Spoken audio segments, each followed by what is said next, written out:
Señoras y señores, comunidad universitaria, muy buenas tardes. A nombre de la Universidad de Guadalajara, del Centro Universitario de Ciencias Económico-Administrativas, de la División de Contaduría, del Doctorado en Estudios Fiscales y de las Maestrías en Estudios Fiscales y en Finanzas, sean todos ustedes bienvenidos en mérito de este webinar, titulado Tratamiento tributario de las apps domiciliadas en paraísos fiscales que brindan servicios en América Latina en tiempos del COVID-19. Y para dar inicio formal a este seminario, me permito nombrar a las distinguidas personalidades que nos honran con su presencia. Agradecemos al Dr. Michel Zavala Álvarez, doctor en Derecho por la Universidad de Castilla-La Mancha y máster en Derecho Tributario y Fiscalidad Internacional por la Universidad de Castilla-La Mancha, España. De igual manera, agradecemos al Dr. Rodolfo Servín Gómez, profesor en Maestría en Estudios Fiscales. Y como moderador de este evento nos acompaña el Dr. Antonio Sánchez Sierra, coordinador del Doctorado en Estudios Fiscales. Reiteramos el saludo a todos ustedes y les mencionamos que al finalizar este seminario se leerán las preguntas e inquietudes que ustedes tengan, siempre y cuando las envíen a nuestras redes sociales en el chat de live stream. De igual manera, les anunciamos que pueden consultar en webinars en www.webinars.qcea.udg.mx los seminarios llevados a cabo y próximos a emitirse. Ahora bien, dejo en el uso de la voz al doctor Antonio Sánchez Sierra. Muchas gracias. Gracias, Sandra. Bueno, antes que nada agradecemos también a la División de Contaduría del CUSEA, a los posgrados, como ya lo mencionó la maestra de ceremonias, la maestría en estudios fiscales, la maestría en finanzas, el doctorado en estudios fiscales y los departamentos de contabilidad, finanzas e impuestos de la División Contaduría por permitirnos ser auspiciadores académicos de estos importantes eventos. En primer lugar, también quiero agradecer al doctor Michael Zabaleta y al doctor Rodolfo Servín el otorgarnos un tiempo muy valioso para el conocimiento y para la cultura de este importante tema fiscal internacional. Quiero presentar a nuestro invitado, el doctor profesor Michael Zabaleta, y me voy a permitir leer una síntesis muy breve de su amplio y de veras reconocida trayectoria. Primeramente, en la cuestión profesional, es director de la firma Global Tax y Legal Partner Zavala Rowe Consulting International. Es árbitro internacional en materia tributaria, abogado del Ilustre Colegio de Abogados de Madrid, director fundador del Centro de Estudios Privados Zavala Rowe Institute, presidente del Directorio de Conexiones de Corredores de Seguros SAC Zavala Insurance Broker, empresa regulada por la Superintendencia de Bancas, Seguros, sí, y de la Asociación de Perú. Muy bien, es doctor en Derecho por la Universidad de Castilla-La Mancha, de España, máster en Fiscalidad Internacional por la misma universidad. Sí, tiene también el grado de suficiencia investigadora europea y es, pues, presidente y conferencista, así como en Colombia, en Perú, en Chile, en Argentina, y sobre todo conferencista internacional sobre Derecho Constitucional, Finanzas y Tributación en Panamá, Costa Rica, Ecuador, Brasil, Chile, Estados Unidos, miembro de la IFA, abogado y árbitro, como lo dije, en materia de fiscalidad, y sobre todo, bueno, actualmente expositor internacional en un diplomado que posteriormente mencionaremos. Me vas a disculpar, Michael, pero nos pasaríamos toda la tarde viendo tu enorme currículum y es un honor para nosotros tenerte en esta casa de estudios. En la siguiente me permito leer también la distinguida y destacada trayectoria del doctor Rodolfo Servín. Él es académico, orgullosamente egresado de la Universidad de Guadalajara. Él es contador público, abogado, tiene maestría en impuestos por la Universidad de Guadalajara y doctorado en ciencias de lo fiscal por el Instituto de Especialización para Ejecutivos. Fue presidente del Consejo Consultivo del Colegio de Contadores Públicos de Guadalajara, Jalisco, y ha participado además en múltiples eventos internacionales, ferias internacionales de fiscalidad, es catedrático del doctorado en estudios fiscales de nuestra máxima casa de estudios, también catedrático de la maestría, tanto en finanzas como en impuestos también de nuestra Universidad de Guadalajara. Tiene un sinnúmero de certificaciones como abogado, como contador público, y también ha dado clases en otras universidades también de nuestro país. También Rodolfo, para obviar, si no también me voy a aventar un montón, ¿no?, aquí con ustedes. Me da muchísimo gusto y cedo el uso de la voz al doctor Michael Zavala para posteriormente continuar con el doctor Rodolfo Servín, y en la dinámica de preguntas y respuestas nuestros invitados nos indicarán al final de cada exposición la respuesta. Cedo el uso de la voz a Michael. Michael, por favor, adelante. Muchas gracias, profesor Antonio Sánchez, también al profesor Servín, así como todos los que nos acompañan en la mesa, y sobre todo a los alumnos, egresados, a los alumni, a la comunidad de Guadalajara.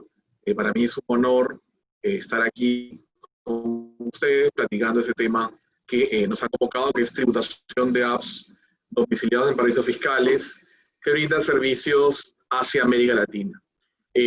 Básicamente nos hemos dividido el tema en dos. Yo voy a tratar todo, casi todo América Latina, si el tiempo nos lo permite, y el profesor Servín va a tocar la novísima regulación mexicana, así que siéntanse en confianza para hacer las preguntas que consideren por red interna.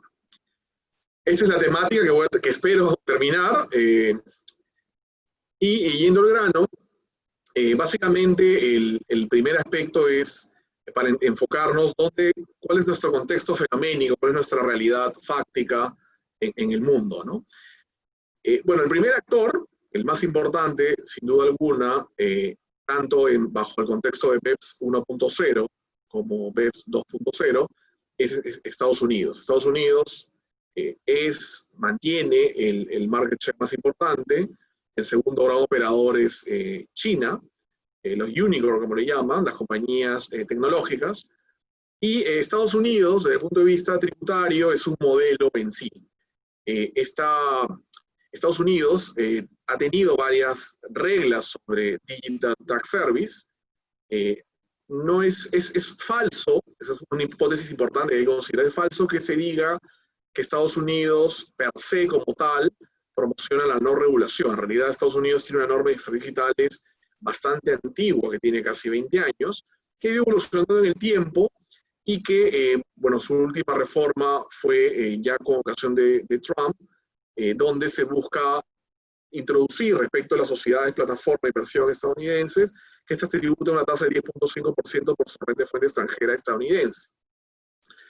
Y, bueno, bajaron su impuesto corporativo de 35 a 21, y esto de alguna manera puso en jaque básicamente las sociedades holding europeas y también a los paraísos fiscales, porque de alguna manera estas tienen reputational risk bajo criterios OECD, según también la propia BEPS, y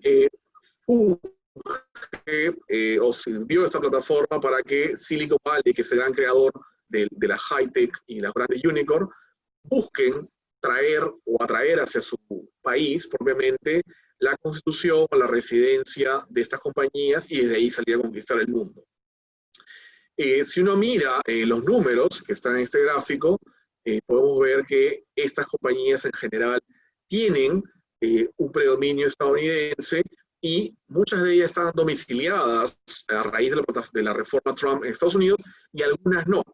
Ahora, ¿por qué mencionamos Estados Unidos en el contexto de la conferencia como paraíso fiscal?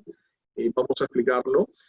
Porque de acuerdo a distintos criterios regulatorios, este gráfico refleja lo que también acabo de señalar, todo país que tiene una tasa cercana o menor a un tercio del promedio, y el promedio en el mundo es el 25% a nivel corporativo y un tercio, estamos hablando de menos del 12%, para el OECD se considera como paraíso fiscal.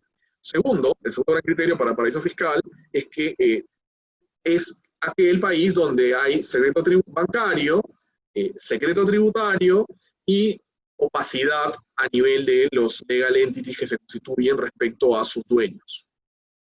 Entonces, si miramos estos tres requisitos, el nuevo régimen de plataforma de inversión estadounidenses tiene 10.5, en Estados Unidos de secreto bancario. El único país del mundo hoy en día que tiene un secreto bancario casi absoluto es Estados Unidos, salvo que apliquen por tratado bilateral FATCA una reciprocidad, cosa que no ocurre con América Latina. Estados Unidos, me corregirá el profesor Servín, si me equivoco, no tiene, al menos con Sudamérica o Sudamérica, ningún FATCA recíproco donde proporciona información de ciudadanos latinoamericanos en bancos estadounidenses. Cosa que sí hacemos los latinoamericanos, en aplicación del FATCA, proporcionamos información de los estadounidenses en los bancos sudamericanos y centroamericanos al IRS, de acuerdo al FATCA bilateral que ha hecho firmar a casi todos los países. Entonces, a la luz de estos dos criterios, ya hay resoluciones, inclusive el interno del Comité de la Unión Europea, que califican a Estados Unidos como si fuera un paraíso fiscal cuando uno utiliza estas plataformas de inversiones. Entonces, es un modelo. El segundo gran modelo es el modelo del OECD. El modelo del OECD, que de alguna manera entre BEPS 1 y 2.0, básicamente dice lo siguiente: si usamos un tratado para evitar la doble imposición y si prevalece el criterio de residencia en el CDI firmado bajo el propio modelo OECD, valga la contradicción redundante, probablemente no se tributa en la fuente, vale decir en América Latina, que somos los importadores de esa tecnología, sino en residencia, salvo que haya un instrumento permanente. ¿De acuerdo? Segundo, en la mayoría de países de la OCDE, casi todos tienen una sociedad holding, y para eso basta mirar en España la ETV, en Holanda la Dutch Holding, en Irlanda la Dublin Holding, y así sucesivamente, además de los países propios o las islas que tienen o que califican con paraísos fiscales de UK, de Estados Unidos, considerando, por ejemplo, BVI o las Islas Marshall, entre otras jurisdicciones que tienen esta naturaleza de paraíso fiscal.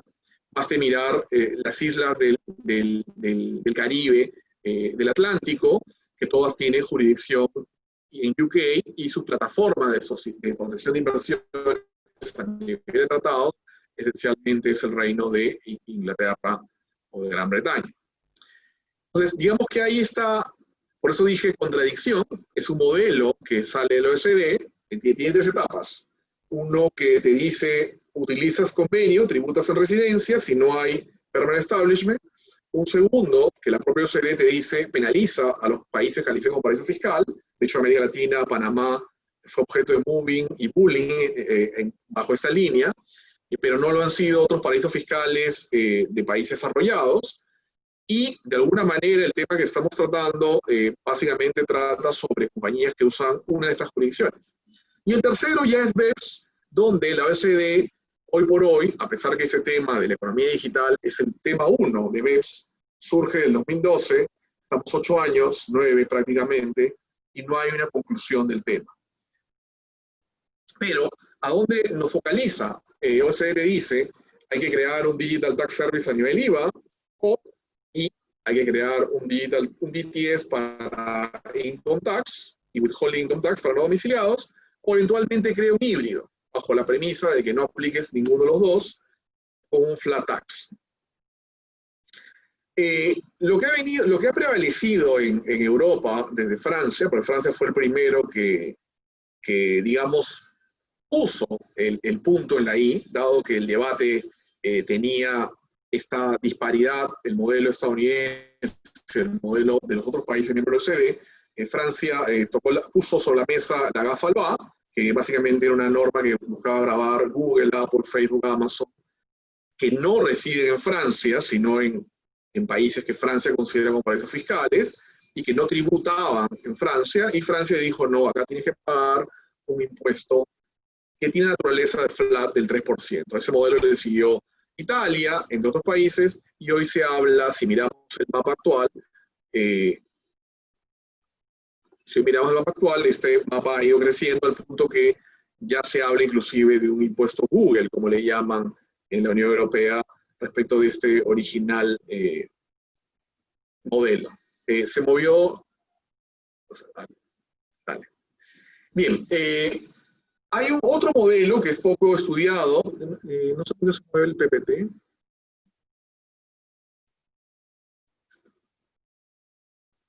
Perdí el control del PPT.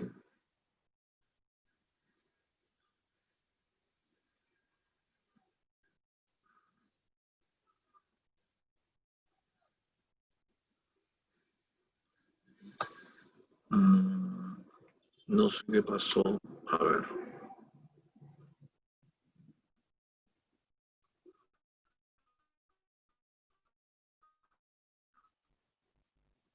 Ya, ahora sí, seguimos. El modelo CAM es un modelo que abarca la comunidad andina, Ecuador, Bolivia, Colombia, Perú. En su origen estaba Chile y Venezuela. Chile salió cuando entró Pinochet y Venezuela se salió de la época de Chávez. Este modelo, que es objeto de estudio en universidades europeas y en Estados Unidos, en realidad es un modelo que sirve para tax planning, curiosamente, porque dice lo contrario que el modelo OECD. Ese es el único tratado multilateral en el mundo que regula un income tax interpaíses multilateral. Las directivas que emite la Unión Europea, que básicamente son, uno, para matriz filial, caso de dividendos, intereses, rentas pasivas, contienen algunos ámbitos de lo que contiene este tratado, pero no es integral. Y lo interesante de esto es que contiene el source criteria o el criterio fuente, es decir, que tributa en el país donde se utiliza. Entonces, ¿por qué lo traigo sobre la mesa? Porque hoy en día lo que dice OECD en el pilar 1 y 2 y en BEPS 2.0, básicamente lo que plantea OECD, el Tax Committee y la mayoría de papers que se han enviado, señalan que el modelo que se debe regir es el de fuente. Y el criterio fuente es el modelo CAM, que acabo de mencionar. Entonces, de alguna manera, este debate que empieza hace 8 años, nos trae hoy día a el modelo que rige y que aplicamos nosotros en nuestros países. OECD sigue igual con su planteamiento de que hay que castigar a los paraísos fiscales.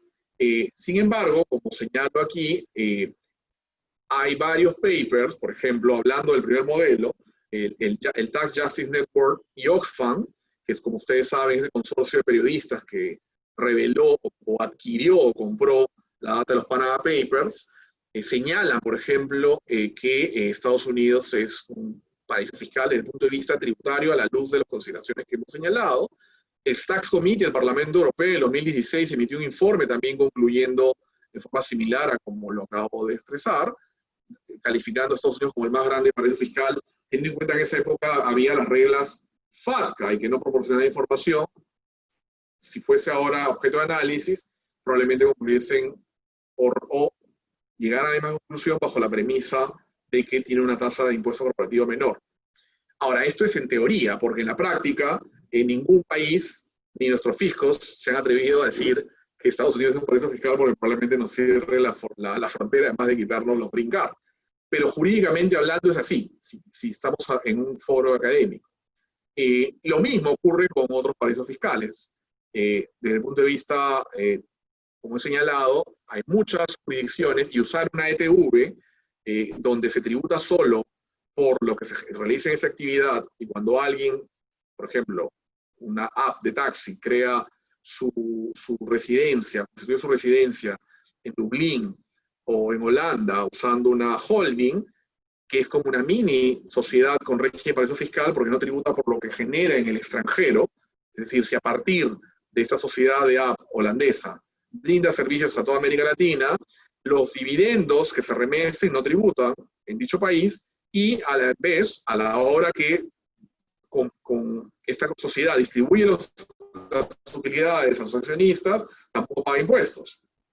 Y si esta sociedad tiene un convenio para evitar la doble imposición, o está residiendo en este país, Holanda, tiene convenio con otro país, bajo el criterio OECD no paga impuestos. Entonces tenemos la triada perfecta, lo cual va contra el espíritu de los BEPS, porque los BEPS son esencialmente buscan la no imposición. Los convenios para evitar la doble imposición, según un enfoque BEPS, debe al menos tener un impuesto, y como hemos visto, estos apps están diseñados en la práctica, bajo estructura de planeamiento, en los que no paga impuestos en residencia, sobre todo si se usa o un paraíso fiscal o eventualmente una sociedad holding que tiene naturaleza de paraíso fiscal, y me atrevo a decir incluyendo los Estados Unidos. En el caso de los países de América Latina, dada esta realidad de que no se quedaban impuestos, los fiscos han ido reaccionando y eso es lo que vamos a empezar a analizar a partir de ahora. Tenemos una realidad fenoménica bastante relevante. La economía digital, según la CEPAL, equivale al 16%, entre el 16 y 23% del PIB promedio, desde México hasta Chile. Para poner un parangón, en Perú, diversos gremios de taxis remis formales que se constituyen, calculan, por ejemplo, que los apps de taxis generan ventas por $1.000 millones, lo que implica, si aplicamos el IGB, que son $180 millones que se dejan de recaudar al año, y son aproximadamente entre 250 y 300 millones de dólares de impuesto a la renta, más los tributos laborales que en teoría tendría que aplicarse o otros deberes sanitarios o regulatorios, más tasas que pudiesen haber. Eso para poner solo un ejemplo y poner en contexto sobre la relevancia del tema. Al no haber esto, lo que ocurre en la práctica es todo un mercado informal que se usa de taxistas oferentes, que no tienen la placa de taxi, que actúan como ciudadanos comunes y silvestres, que están en un carro, que tienen el aplicativo, se mueven, recogen, que reciben dinero probablemente offshore o en sus cuentas bancarias del extranjero, o el consumidor compra a través de tarjeta de crédito también offshore o cryptocurrency o en cash. Y en cualquiera de los tres escenarios, esencialmente los fiscos de América Latina se ven con una erosión tributaria que no es ilusión, repito. En ese contexto estaríamos hablando, desde mi punto de vista, en un caso de evasión. Bien, dicho esto, tenemos, bueno, varios países y varios escenarios de lo que ocurre a nivel de la región, ¿no? Perú fue uno de los primeros países en regular una norma vinculado a servicios digitales, que es una norma antigua, o sea, tiene ya casi 15 años, pero omnicomprensiva, porque los criterios de intranet, extranet, internet, y el fisco a lo largo de distintos criterios ha venido considerando prácticamente todo grabado, pero lo dice en términos hipotéticos, porque en la práctica, en los casos que vamos a ir mencionando, no los tiene forma de fiscalizarlo ni de recaudar. Uruguay también es otro país que fue segundo en América Latina en regular las primeras normas digitales cuando todavía no había BEPS, y luego surge BEPS, y hoy por hoy, ¿dónde estamos? Dada esta realidad, ¿no? Repito, tenemos el modelo americano, el modelo europeo, con sus paraísos fiscales y sus sociedades holding, y tenemos una realidad latinoamericana en la que los fiscos se ven erosionados por esta práctica donde se recauda ingentes cantidades de negocios, se hacen grandes remesas al extranjero, multimillonarias, y eventualmente no queda un centavo.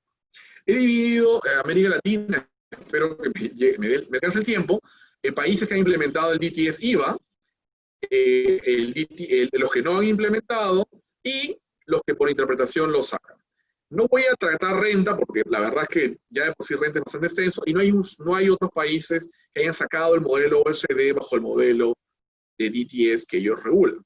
Lo que sí hay son IVAs, ¿no? Entonces, rápidamente, Rodolfo, Antonio, si me estoy acercando al tiempo, me avisan, por favor. El caso de Brasil. Brasil no es miembro de la OCDE, a diferencia de México, Chile, Colombia. Sin embargo, es un país importante, es el quinto en población, es puesto 9 a nivel GDP al 2019 según World Economic Forum, y no hay una regulación explícita hasta hoy. Conforme si existe en Europa el DTS o como existe en Uruguay, que voy a explicar, ¿no? A nivel de IVA. Sin embargo, a pesar de esto, si analizamos las transacciones B2B o business to business entre empresas, sí hay impuestos, tanto directos o indirectos, ¿no? Tenemos, si se trata tenemos un IRPF, que es el 15%, para determinadas operaciones, o pueden llegar al 25% con paraísos fiscales, y luego tenemos otros impuestos indirectos como el ISS o el ICMS, que son equivalentes a nuestros IVAs. También hay el PIS y el CIDE, que son algunos tributos de origen federal, estadual o municipal, porque Brasil tiene es campeón ellos no tienen como nosotros en América Latina un monotributo al consumo, ellos tienen, siguiendo el modelo estadounidense, tributos monofásicos, pero dependiendo del estado, la región, tienen en etapa fabricante, etapa intermedia, mayorista, minorista, y además lo tienen a nivel municipal, federal y gubernamental central. Entonces, por eso es que en Brasil se habla de que hay una guerra fiscal entre los mismos estados por buscar atraer a sus inversiones, ¿no? Mientras hay una correlación, mientras el estado es más rico es porque su carga tributaria tiende a ser menor, mientras el estado es menos rico es porque su carga fiscal es mayor. Es una temática que se debate en Brasil. Lo concreto es que si uno analiza la normativa, en principio tal y como está diseñada, a pesar de que no hay una norma específica como lo plantea BEPS o OSD, sí podríamos inferir que hay algunos tributos aplicables.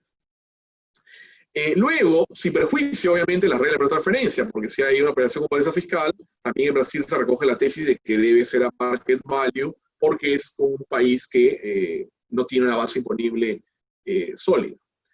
Si es a nivel de B2C, en Brasil, en teoría, tendría que aplicarse una retención si se utiliza cryptocurrency.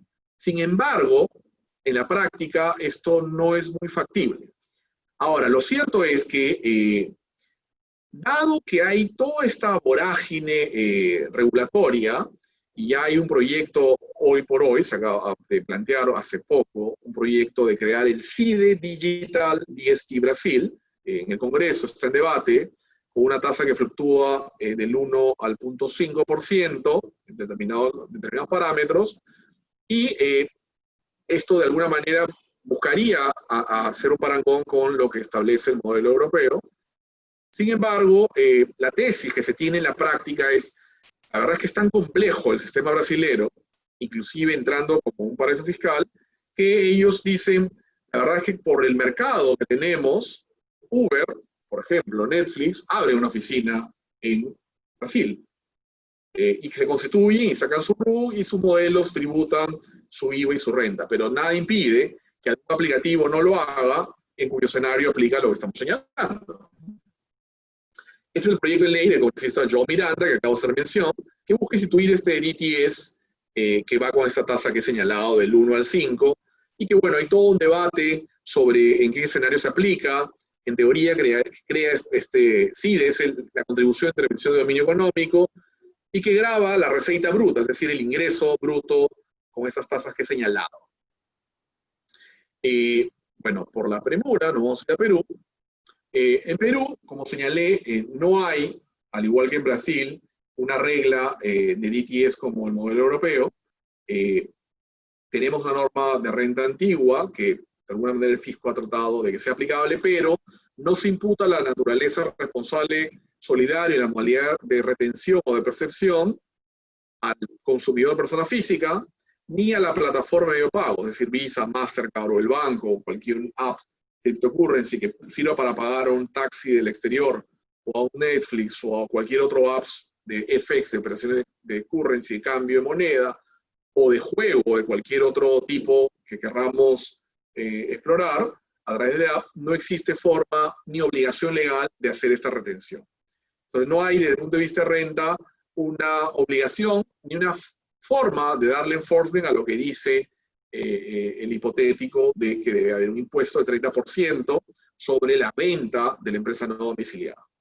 Para fines del IVA, se entendería, si es una empresa, el usuario, que hay utilización de servicios y aplica el 18% y el crédito se usa al mes siguiente. Para el caso del consumidor final, no hay. Si una persona física, quien habla, compra un paquete de Netflix o contrata un taxi o hace un cambio de moneda, no hay IVA propiamente y no estoy obligado a retener ni percibir. Y ese es el gran escenario en el que una empresa no domiciliada por eso fiscal tendría la posibilidad de no pagar impuestos en nuestro país. A inicios del año y a fines del 2019, SUNAT, nuestro SAT, nuestro equivalente al SAT, con el MEF, el Ministerio de Economía, dijeron explícitamente en prensa que iban a crear un nuevo impuesto tipo DTS europeo. Sin embargo, En esa época no teníamos Congreso, el Ejecutivo había cerrado el Congreso, estábamos viviendo un contexto que se llama el interregno parlamentario, y ellos solo podían emitir decreto de urgencia. Finalmente, entiendo yo que les tembló la mano, porque la Constitución prohíbe crear decretos de urgencias en materia tributaria, y no lo hicieron, señalando que el Congreso nuevo, que ya existe a partir de marzo, coincide con la declaratoria de emergencia de la pandemia, lo regulase. El Congreso hasta ahora no lo ha hecho. Pero es importante tocar ese tema. ¿Y por qué? Porque hoy por hoy el Ejecutivo y el Congreso están buscando nuevas formas de recaudación. Lo mismo ocurre en todo el mundo. Se está hablando de crear un impuesto a las riquezas, un impuesto al patrimonio, hasta se ha intentado expropiar a las clínicas privadas, a los bancos se les está queriendo congelar el dinero, se están regulando precios de los productos fármacos, y claro, uno se pregunta por qué el Estado necesita dinero para luchar contra el COVID, que es el tema también del contexto, pero algo tan simple como combatir la informalidad a través de estos apps no es objeto de análisis. Si se estableciera una norma de ese tipo, el Estado probablemente estaría pensando en no crear esos impuestos, sino básicamente en redistribuir esta riqueza. Bien, nos vamos a Venezuela. En Venezuela no existe tampoco regulación del tema, no hay white papers, salvo algunos artículos de científicos como profesor Azabache, por ejemplo. No están analizando si están en el Pilar 1 y 2, ha habido intentos de creaciones de apps propios, pero ellos tienen, el gobierno venezolano, por temor a la distribución de información, realizan switch off, turn off de determinados apps. Algunos apps no entran en Venezuela. En Panamá no hay propiamente tampoco una norma sobre DTS, conforme al modelo OECD, pero ellos tienen como en Panamá obviamente, tienen modelos, regímenes especiales para empresas multinacionales con beneficios tributarios, y bueno, las empresas apps como Uber que mencioné han funcionado.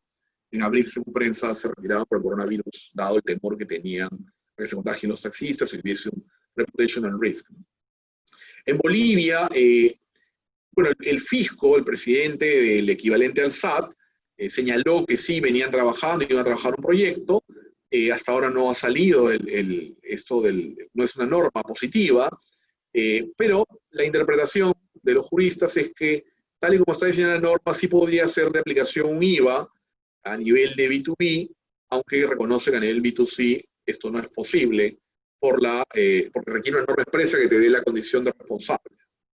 Ahora vamos a tocar el segundo tipo de empresas, que son aquellas que sí contienen, ¿no? Uruguay fue uno de los primeros países de América Latina en el 2017 que empezó a regir esta norma que establece este modelo europeo para efectos del impuesto al consumo, con una tasa del 12%, y se paga vía el agente pagador o concentrador de pagos, llámese un Mastercard, un Visa, un PayPal, o algún banco que haga de concentrador de pagos y luego remese al exterior. Ese previamente tiene que retener el 12%, que obviamente lo que se hace es termina asumiendo el consumidor. Los uruguayos están bastante contentos con esta norma. Recientemente salió un leading case que no es sui generis, desde mi punto de vista, al menos en Sudamérica y en Centroamérica. La Corte Suprema ha dicho que los taxistas, por ejemplo, de Uber, tienen vínculo laboral, y por ende, también desde el punto de vista tributario, que nos interesa, habría tributos laborales. No se ha tocado todavía la temática de renta, porque ese es un tema pendiente, va a depender de cosa diga BEPS, pero ya tienen su imposición al consumo.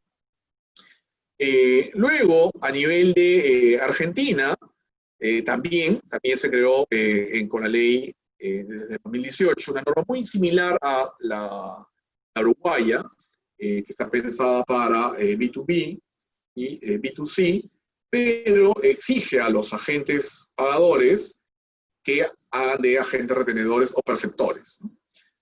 Si quisiéramos hablar de planeamiento agresivo, o algo que linda con la evasión, una práctica que, conversando con nuestros colegas de Argentina, Darío Razmilovich y Además de Uruguay, que también son profesoras de nuestro programa de posgrado, señalan que si una compañía de apps no domiciliada en ambos países quisiese operar en negro y transferirse fondos en forma informal, lo puede hacer con tarjetas de crédito no emitidas en Argentina, lo puede hacer con cryptocurrency a través de aplicativos no domiciliados en Argentina y por ende domiciliados en paraísos fiscales, o eventualmente lo puede hacer en cash. ¿Qué cosa quiero decir con esto? Que de alguna manera, si bien en estos países ha habido regulación explícita, lo cierto es que, al igual que en Perú, no hay una norma fáctica que elimine la informalidad. Los niveles de informalidad existen como posibilidad y el gran problema en el contexto del coronavirus es que normalmente la empresa informal, como sabemos, no cumple tampoco reglas sanitarias, entonces las posibilidades de contagio son mayores y se deja recaudar tributos, que es finalmente lo que nos interesa, que los estados tengan lo justo, y lo justo es que si un no domiciliado obtiene fondos del Perú o de América Latina en general, contribuye a su parte. En Chile también existe un modelo, ellos tienen una tasa del 19%, es un impuesto específico para plataformas digitales. Si el app domicilia en un paraíso fiscal, se aplica la tasa del 25%, si es B2B. Y, ojo, Chile tiene un esquema original. Ellos dicen que si aplica renta, ya no aplica IVA. La tasa de IVA es 19, renta es 25, y viceversa. Si aplicas IVA, ya no aplicas renta. Va a depender de cuál sea tu criterio. Obviamente el fisco chileno va a querer siempre que se aplique el criterio withholding del 25%. Es un poco la problemática hoy en día que surge en Chile. Ante la duda, ellos sostienen mejor aplicarle el criterio de renta. Recientemente, la Corte de Apelaciones estableció que no puede haber secreto bancario en Chile respecto de las compañías que hacían procesamiento de pagos al exterior, a los taxistas o a las personas que fungiesen como influencers respecto de un apps o vendiesen servicios de algún aplicativo domiciliado en el exterior. Esto porque originalmente se pidió información a la banca, y la banca chilena, como saben, durante probablemente toda América Latina, tenía un secreto bancario el más duro, pero esto ya se ha relativizado producto de la ola BEPS. Y este gráfico refleja el incremento de los apps a raíz de esta nueva imposición que se viene dando en todos los segmentos en Chile, a través de Apple Music, Amazon Prime Video, HBO, entre otros. En Colombia, lo mismo, ellos han tenido desde 2018 una tasa ETS IBE, modelo IVA, con una tasa del 19%, que ha significado 12 millones de recaudación en su primer trimestre, y que también funciona como un modelo parecido a los que antes he señalado, ¿no? En B2B se tributa como modelo de importación o utilización de servicios, y en B2C se supone que el contribuyente es el prestador, pero como no es residente, el fisco colombiano le obliga a registrarse, ¿no? En el escenario que no se registrase, los emisores del medio de pago tendrían que hacer la retención o percepción. Costa Rica también tiene un modelo similar, reciente, ¿no?, que establece la gravabilidad de estos servicios digitales, y la lógica en Costa Rica es que sea aplicable a toda app, sea por smartphone, tablets o cualquier otro esquema. Si la empresa es domiciliada en Costa Rica, eso no hay problema, como cualquier otro contribuyente formal, y si es domiciliada en el exterior, no está obligada, obviamente, a emitir comprobante de pago. Sin embargo, tiene que haber la operatividad igual en forma de esta retención o percepción, como señala el profesor Rafael González. Ecuador tiene una regla novísima en diciembre de 2019, que entró en vigor este mes, en julio. Se estableció una regla de que aplique el IVA al 21% para esa misma casuística, es decir, el fisco, en plena pandemia, el presidente y el ministro de Economía, buscando fondos, dijeron, bueno, ¿a quién vamos a afectar? ¿Quién tiene que contribuir? ¿Quién no está contribuyendo? ¿Quién está cumpliendo su deber solidario de contribuir? Y se dieron cuenta que los apps los beneficiarios de paraísos fiscales no estaban contribuyendo, a pesar que ganaban grandes cantidades de dinero, y aceleraron reglamentando esta normativa, que funciona de forma muy parecida a la que acabo de señalar en casos previos. México no lo voy a tocar, el profesor Servín lo va a tratar. Por último, el último gran escenario, los países que no tienen regulación expresa hasta ahora, sin embargo, sus fiscos consideran que sí podría ser de aplicación las reglas, aunque en algunos casos los propios jefes del fisco han dicho que parecería ser que no aplica el impuesto. Guatemala es uno de ellos, Paraguay, y bueno, la conclusión, en realidad la ponencia es más larga, pero no sé cómo estamos de tiempo, Rodolfo, creo que ya no tenemos tiempo, ¿verdad? Adelante, Michael. Todavía tenemos un poquito de tiempo y tomamos un poquito de tiempo. Adelante, por favor. Vale. ¿Cuál es la gran conclusión? Con relación a Sudamérica y Centroamérica, bueno, con el perdón de los países que no he mencionado, Nicaragua, Honduras, El Salvador, Paraguay, ya el tiempo nos ganó, pero igualmente podemos hacer otra charla para tratar sobre dichos países. La gran conclusión, sin perjuicio de lo que ponga Rodolfo respecto de México, es que ya los fiscos latinoamericanos han despertado. No tenemos cuota en el market share global de los grandes proveedores. Si bien hay casos emblemáticos de unicorn, high-tech, que han nacido en América Latina, caso Mercado Libre en Argentina, caso DirecTV, también Argentina, o los aplicativos de cine. El primer aplicativo de cine del mundo nace en el Perú. Un amigo mío creó un aplicativo, lo empezó a vender en Perú, y luego logró venderlo a otros países de América Latina, y finalmente un grupo millonario de fondo de inversión de Estados Unidos le compra y funda Fandango, que es uno de los programas más grandes aplicativos de cine del mundo, y claro, fue peruano en sus inicios, pero ya no lo es más.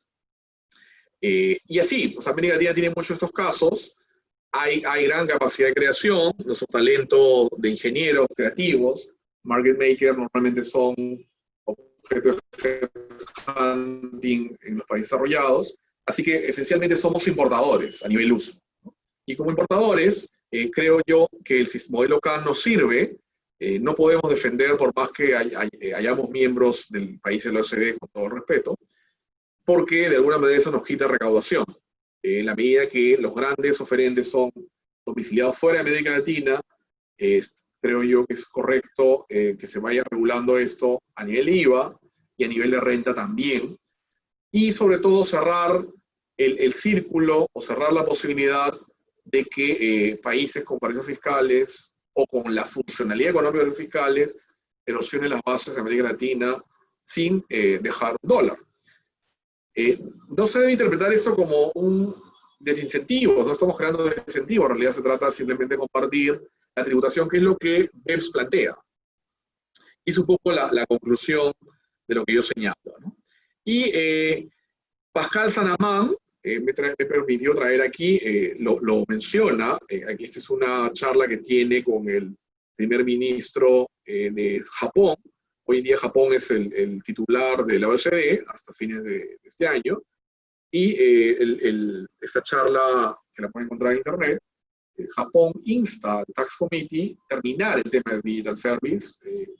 Para Japón un debate no puede ser eterno, puede durar 8 años, nunca debió durar tanto para Japón, y Pascal Sanamán se comprometió a establecer la eliminación de estos riesgos que se generan por las multinacionales de erosionar la base imponible y o lograr una doble no imposición.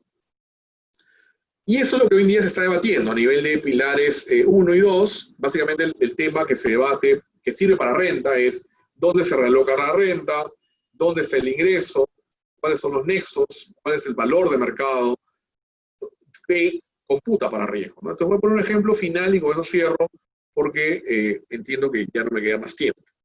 Imaginemos que se hace un Treasury Desk a través de un app. Treasury Desk es una mesa de tesorería donde yo contrato genios de compra-venta de divisas, compra-venta de acciones, compra-venta de valores en las distintas bolsas del mundo, y hago outsourcing en distintos países, ¿ok? Para hacer cash pooling, si soy del mismo grupo, o para básicamente optimizar las tasas. E inclusive hago mis contratos que cobro resultado. Entonces, desde el punto de vista de BEPS OSD, de Risk Management, yo puedo estar domiciliado en Brasil, puedo estar domiciliado en Perú o en México, como trader. Pero, ¿qué pasa si la empresa contratante es de Argentina o de Chile o Colombia y me dicen, ok, pero tú antes de comprar me tienes que preguntar a mi departamento de Risk Management si entramos o no en esa operación? Por Chinese Wall, o sea, tú no eres Risk Management, tú eres el trader, el que compra y vende. Pero me tienes que preguntar mi opinión. Entonces, la gran duda que, en mi opinión, ha generado este gran lapso de tiempo es que no se ponen de acuerdo los países en definir qué país ejerce poder tributario. ¿Ejerce el país donde está el trader, México, Brasil, Perú, el ejemplo, o ejerce poder tributario el país donde está la decisión del risk management, Colombia, Chile, Argentina, en el ejemplo? O en los dos, o compartido, o qué hacemos. Esa es la gran duda. Y el otro gran problema es, una que lleguemos a una conclusión, cómo lo implementamos en los CDI ya firmados. Y tercero, que es un tema que también da para otro evento, ninguna de las respuestas o soluciones que se dé va a generar a una felicidad de las partes. Lo que probablemente termine esto es en un gran arbitraje internacional entre los países y las empresas, porque lo que decidan que viole el pacta sunt servanda de los tratados ya firmados, al haber probablemente un descontento, termina un arbitraje. Y los árbitros terminarán decidiendo quién asume el impuesto a la renta. Eso finalmente es pilar 1, pilar 2. Y BEPS 3.0, que espero acabe ahora en diciembre, con relación al impuesto a la renta. Una vez que se pongan de acuerdo en cómo va a terminar este capítulo, creo yo que ya OSD va a tener una conclusión sobre cómo debería ser el DTS de cara a renta, porque hoy por hoy no hay una posición definida al respecto. Y eso hace que finalmente las grandes corporaciones de objeto de análisis no tengan un gravamen global uniforme, sino que vayan debatiendo fisco por fisco, salvo que algún país haya tomado una medida unilateral. Bien, bueno, con eso termino. En realidad, la ponencia da para más. Quien quiera me la puede pedir por email y yo encantado. Muchas gracias nuevamente a Antonio Sánchez, Rodolfo Servín, a la Universidad de Guadalajara, a su posgrado, maestrías, doctorado, por la oportunidad de platicar con ustedes. Muchas gracias, doctor Michael. Hoy, en este momento, voy a ceder el uso de la palabra para ver la contraparte de las apps radicadas y con las legislaciones mexicanas. Le toca a uno de nuestros especialistas de la Universidad de Guadalajara, del doctorado en estudios fiscales. Me refiero al doctor Rodolfo Servín. Rodolfo, adelante, por favor. Gracias al doctor Antonio. Y bueno, primero, muy contento de estar aquí compartiendo con mis amigos Michael, Antonio, y que también más adelante va a intervenir Felipe Ferreira, que nos va a dar una información muy interesante. Yo quisiera destacar unas conclusiones, una vez escuchando esta brillante ponencia del doctor Michael, que me van a servir además para la introducción a la parte mexicana. Estaremos de acuerdo, Michael, y por favor, si hay algún comentario de las referencias que haré ahorita, con todo gusto, por favor, puedes intervenir. Yo creo que de todo esto que nos explicaste muy puntualmente, destaca la problemática que se está viviendo a nivel mundial.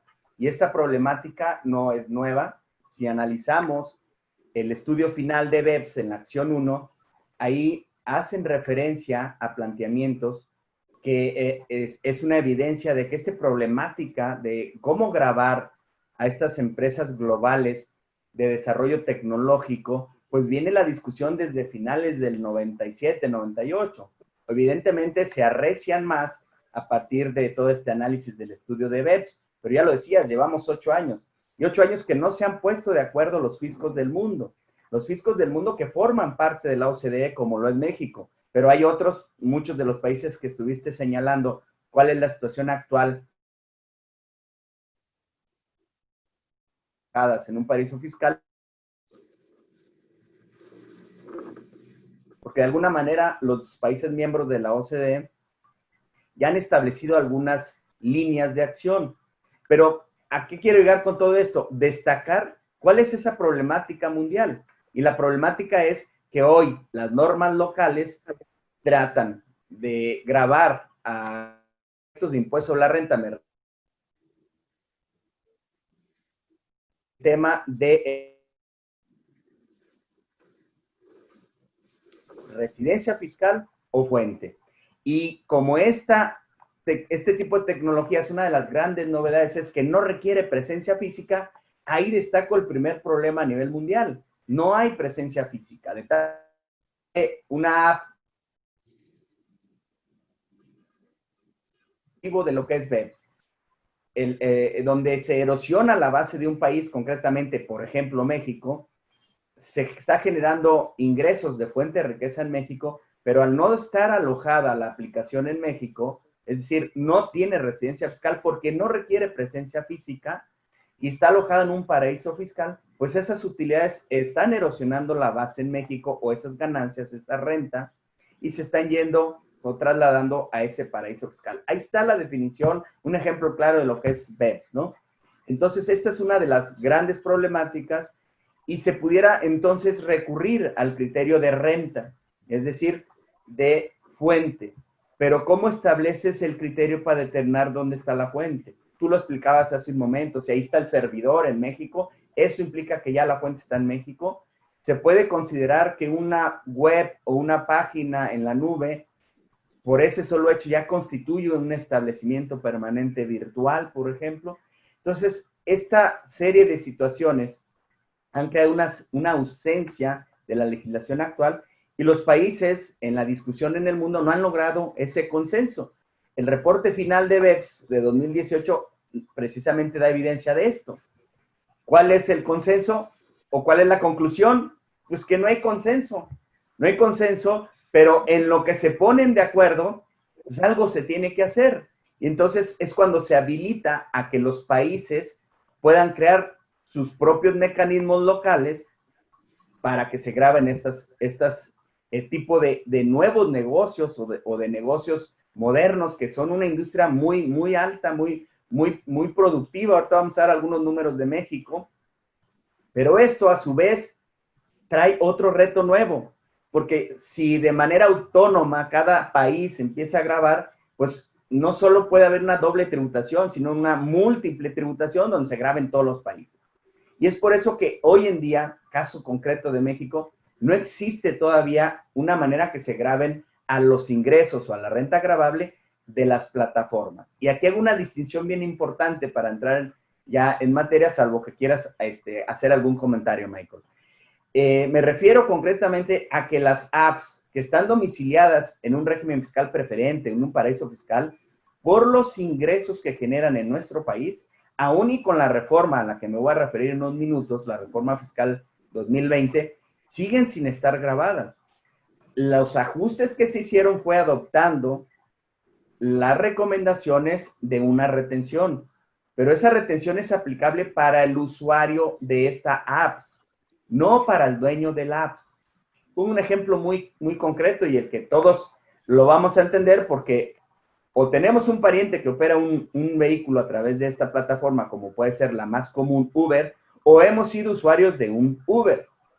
Entonces, si yo contrato los servicios a través de una aplicación, como lo es Uber, y utilizo el servicio de transporte terrestre, soy usuario mexicano y el operador es un mexicano, contribuyente mexicano registrado en el Registro Federal de Contribuyentes en México. Él está generando un ingreso por la prestación de ese servicio de transporte en México, y eso ya hay reglas, porque él sí es residente fiscal en México. Pero la app, que de alguna manera sirve para que se junten esas dos necesidades, ¿cómo es la filosofía de negocio de esta plataforma? alguien que tiene un vehículo y que probablemente no lo usa al 100% y que tiene necesidad de generar un ingreso adicional, si se registra a través de la plataforma y su vehículo y él cumple ciertos parámetros, se autoriza que en sus ratos libres utilice ese vehículo en lugar de tener esa inversión parada en su cochera, utiliza y tiene un ingreso adicional.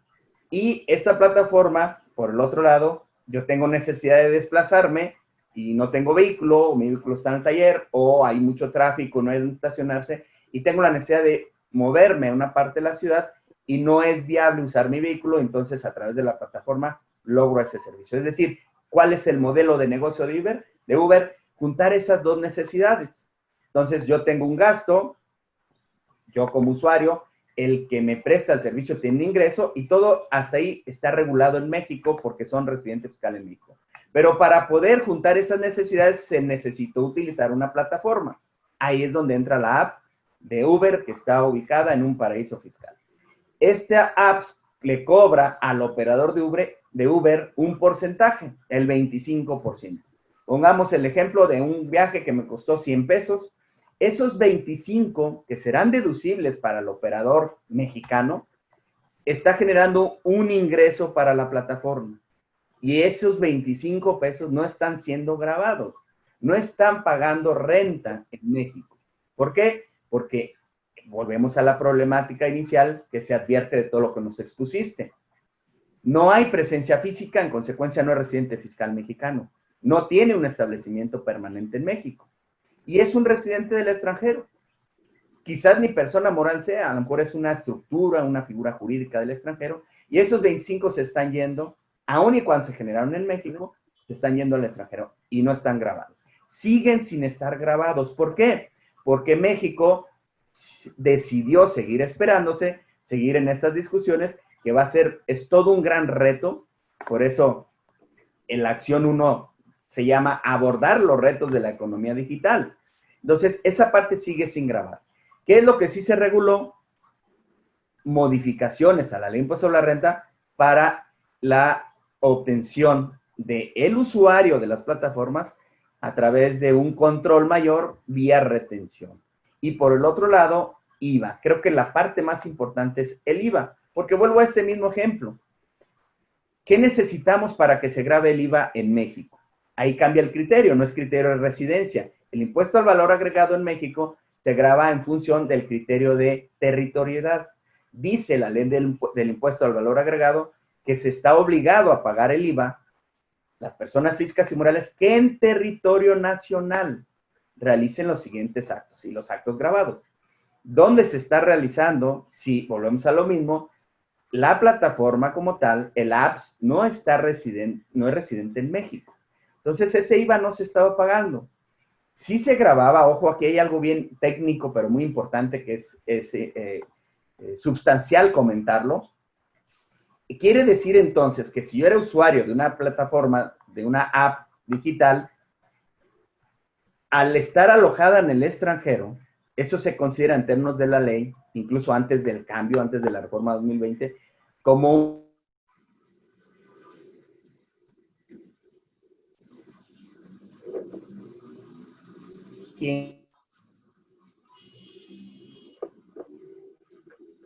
Sin embargo, el reglamento de la ley del impuesto al valor agregado establece que ese pago que tú haces por la exportación también te genera un IVA acreditable y lo puedes hacer en el mismo mes, de tal manera que se causaba, pero se acreditaba de manera virtual y no había un pago a la tesorería, es decir, no estaba llegando un recurso a la tesorería. Estos son como los antecedentes y en consecuencia de ahí podemos entender en qué consistió la reforma en IVA. Resalto pues estos antecedentes derivados de tu plática, Michael, que me sirven para introducirnos a la parte mexicana. Pero quisiera advertir algo más, si me lo permites. Y dado que, si bien nos están viendo muchos colegas profesionistas, muchos académicos, pero también hay comunidad estudiantil que apenas está empezando, algunos son estudiantes de la carrera de contaduría o de las maestrías, yo quisiera destacar dos cosas. Tú te referías mucho, que también es parte de la problemática, el definir cómo grabar las plataformas, el B2B o el B2C. Quisiera aclarar a qué se refiere eso, por los alumnos que no estén viendo y que a lo mejor no están familiarizados con este concepto. El B2C es cuando es business to business, es decir, comerciante con comerciante, y ahí esto genera también un reto, porque no va a haber un control de la retención, por ejemplo, cuando es B2B o business to business, comerciante con comerciante la operación. Esto se puede dar cuando hay una intermediación en el uso de plataformas. Y el otro modelo es el B2C, que es el business to customer, es decir, el comerciante con el cliente, ¿no? Entonces, ahí sí se puede dar o es más fácil el tema de la retención.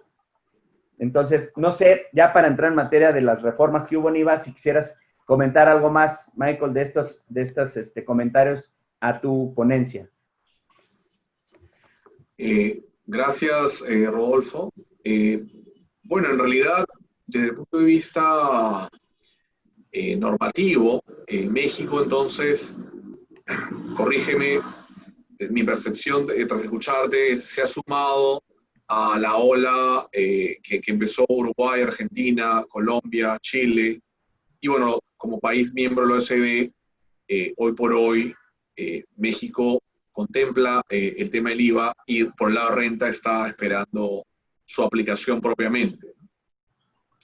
Desde el punto de vista práctico, existe la posibilidad, y esa es una pregunta, que un ciudadano pague en cash o con cryptocurrency o con una tarjeta de crédito del exterior a algún taxista de algún app en México. Y si es una modalidad que existe, se puede pagar en efectivo. Al principio, de hecho, cuando entró Uber no se permitía en México, solo era pagando con tarjeta de crédito, y ya existe la modalidad, tú escoges cuando pides el servicio y puedes pagar con efectivo. De hecho, algunas de las disposiciones contemplan esa situación, ¿no? Entonces, bueno, ante este antecedente y esta problemática que es evidente que es una industria muy importante, ya tú hacías referencia de algunos números a nivel mundial y en algunas economías de América Latina, pero para que nos demos una idea en el caso mexicano, la información más reciente que tenemos que nos puede servir de base es un estudio de comercio electrónico en México que se hizo en el 2018 por la Asociación de Internet, que señala que a junio de 2018 el negocio digital en México tiene un valor estimado de 467,000 millones de pesos. Otro dato que demuestra o da evidencia a este estudio es que México ha crecido en los últimos 6 años en este negocio de tecnologías por Internet en un 400%. Y también existe la evidencia en base a este estudio que 6 de cada 10 mexicanos que realizan una compra, la realizan a través de sitios de Internet. Esto ha logrado que México se posicione como una potencia mundial. De estar en el lugar 35, ha pasado al lugar número 19 en el ranking mundial de negocio digital.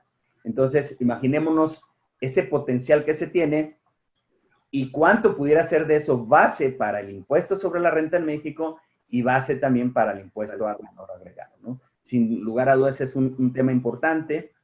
Y como antecedente adicional de nuestra reforma fiscal en México, en la exposición de motivos para estos cambios que se aprobaron por nuestro Congreso, se estableció básicamente la acción 1, es decir, para que México cumpla con los compromisos internacionales por ser miembro de la OCDE, se proponen estos cambios en función de que la acción 1 de BEPS señala esta problemática.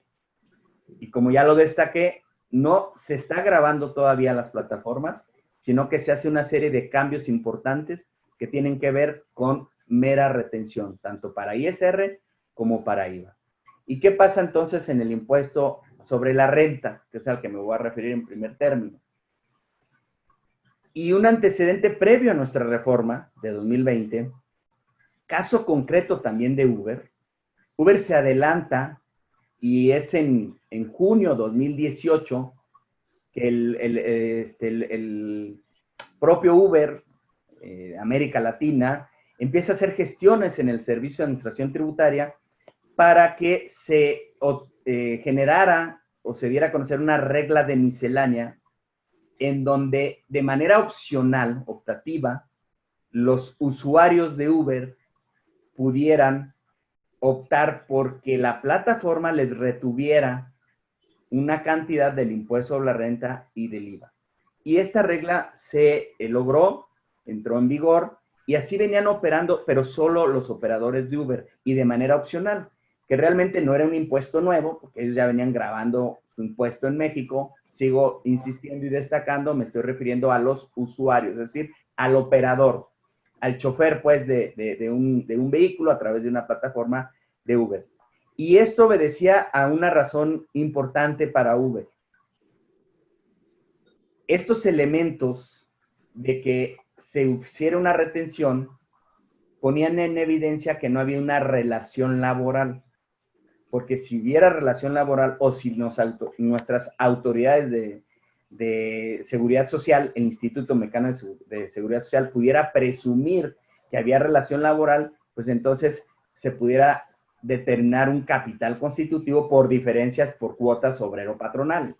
Entonces, esta gestión que hace Uber, entre otros motivos, era para demostrar que eran ajenos, que no había una dependencia económica, que no había una relación laboral, y dejar a salvo la probable presunción de una relación laboral.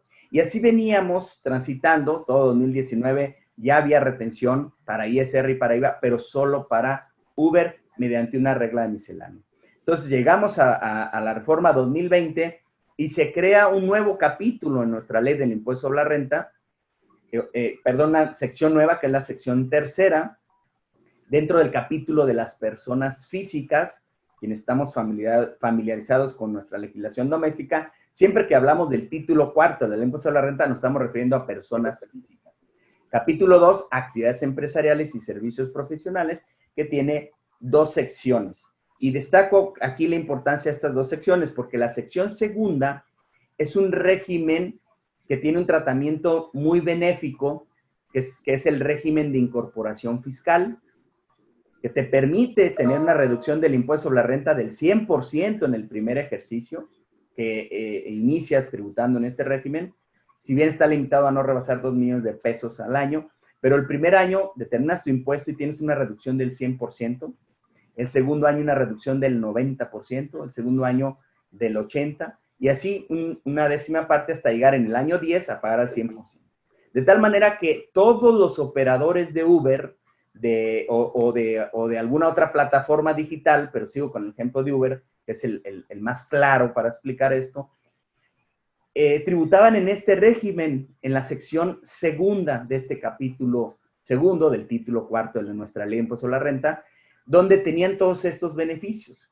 Y el primer cambio que hay para 2020, se incorpora en este régimen de incorporación fiscal una limitante, que si tú tienes ingresos por la prestación de servicios o enajenación a través de Internet o mediante una plataforma digital, ya no vas a poder tributar en ese régimen de incorporación fiscal.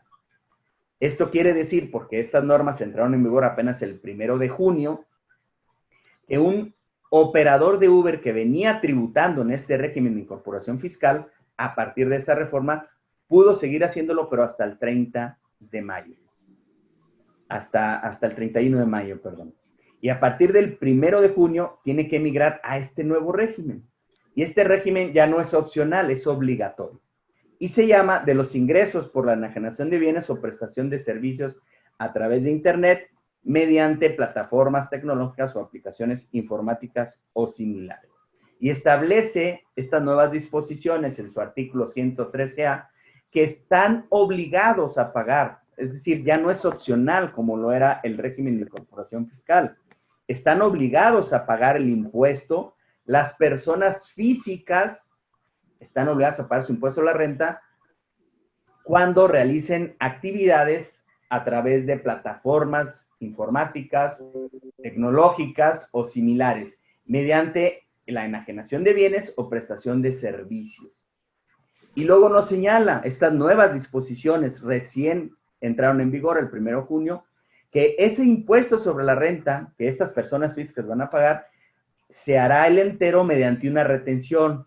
Y fíjense aquí, estamos hablando que el obligado a pagar a través de estas nuevas reglas es el operador o el usuario de estas plataformas que obtiene ingresos a través de ellas.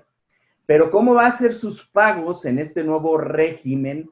A través de una retención que van a efectuar las personas morales residentes en México o residentes en el extranjero.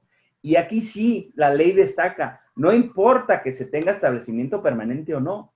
Entonces, aquí entra una app domiciliada en un paraíso fiscal. No es residente fiscal en México y no tiene un establecimiento permanente. Sin embargo, la ley le está estableciendo, la ley doméstica, le está estableciendo la obligación de que le haga una retención y pague ese impuesto que está obligado a este usuario en México.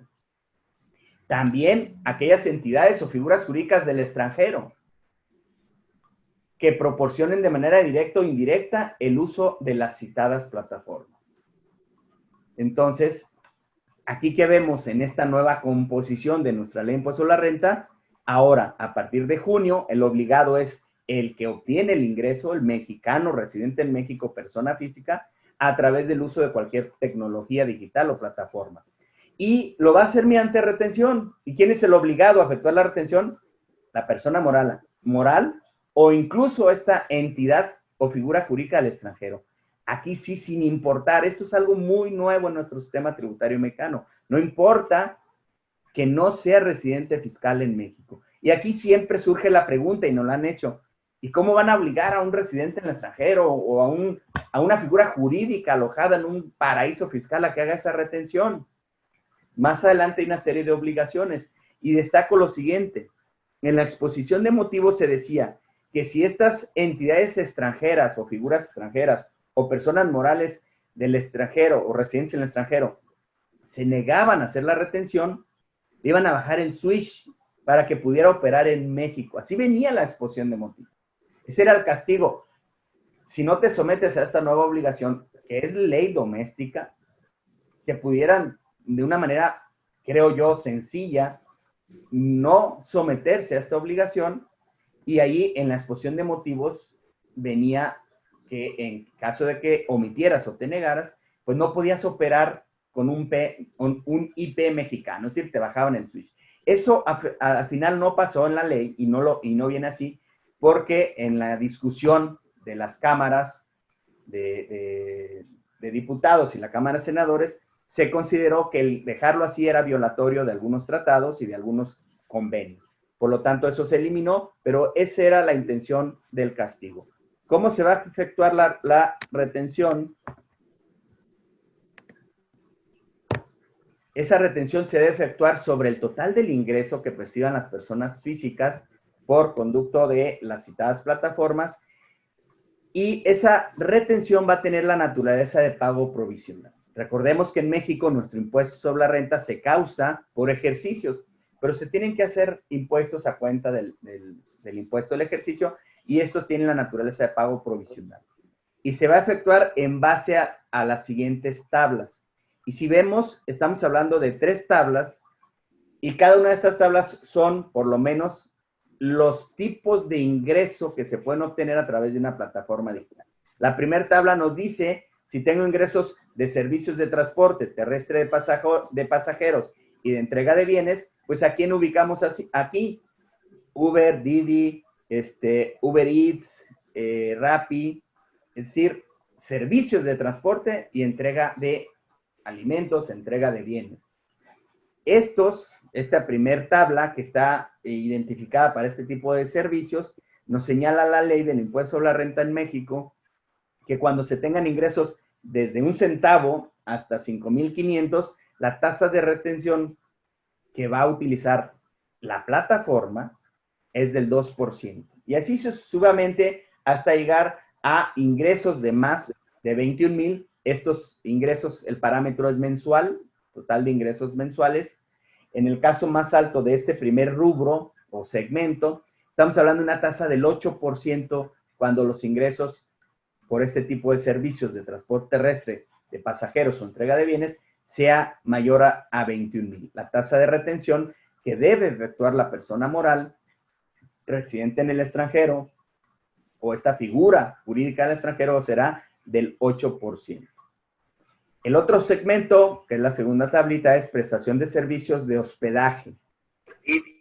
Aquí tenemos, el ejemplo por excelencia sería Airbnb. Si yo tengo mi inmueble y lo estoy usando a través de Airbnb para obtener ingresos por el uso o goce temporal de mi inmueble, igual que la tarifa anterior, la tasa anterior es, empezamos de ingresos hasta 5,000 de 2%, y en el caso de ingresos mayores a 35,000, la tasa de retención será el 10%.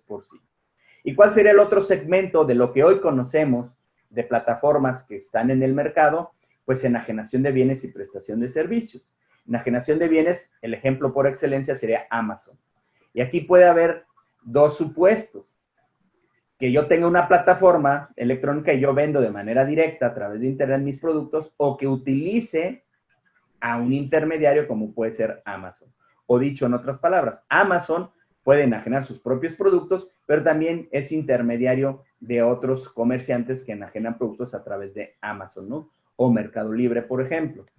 En este caso, las tasas de retención y los rangos de ingresos son más dispersos que las otras dos. Aquí arrancamos desde 1 centavo hasta 1,500 con una tasa de menos de un dígito, de 0.4%, hasta 5,000 pesos de 0.5%, no llega todavía a un dígito, ingresos de 9, y así hasta la tasa. En consecuencia, si vemos la tasa más alta para retención será, en el caso de prestación de servicios de hospedaje, del 10%. Estas son, entonces, las reglas que se tienen para efectos de cumplir con la obligación de pago del impuesto a la renta. Antes de esto, ¿cómo lo venían haciendo estos usuarios de plataformas? En el régimen de incorporación fiscal. ¿Cuál es el cambio? Que ahora te vas vía retención. ¿Y qué pasa cuando se recibe parte del pago de esas contraprestaciones directamente por los usuarios? ¿Cuándo puede darse esta situación? Cuando te pagan en efectivo. Hace un momento me preguntaba Michael, oye, ¿se puede pagar en efectivo? Sí, sí se puede, con todas las aplicaciones aquí en México, pagar en efectivo.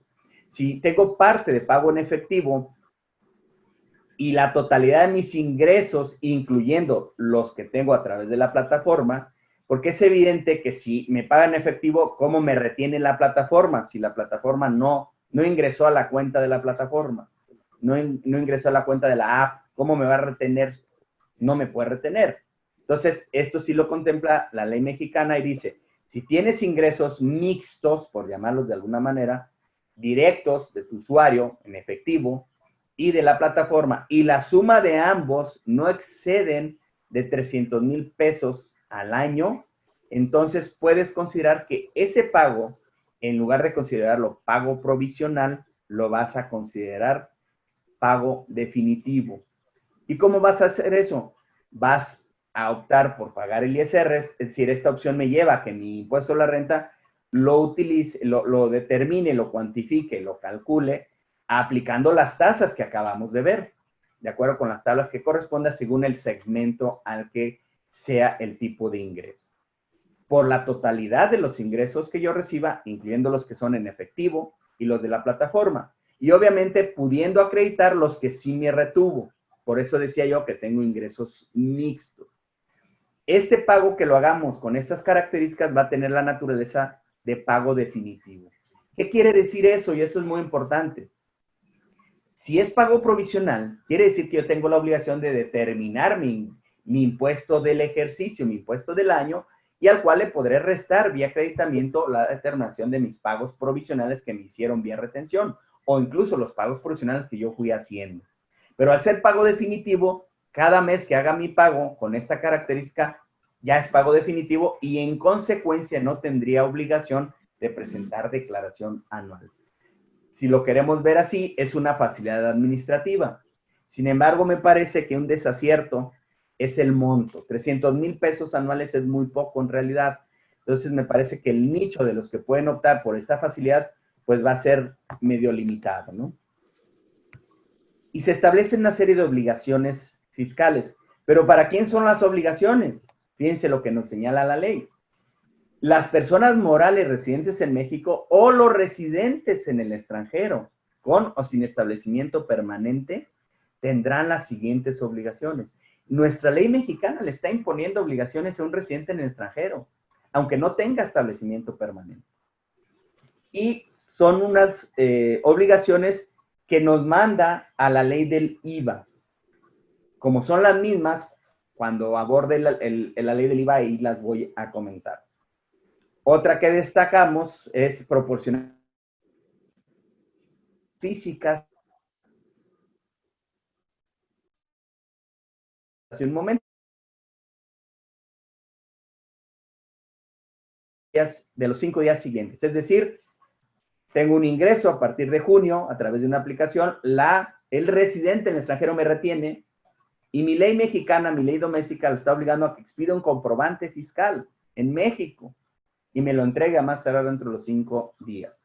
Cuando hablemos de IVA, vamos a retomar estas obligaciones que se están señalando aquí, porque si vemos, me remite a la ley del IVA.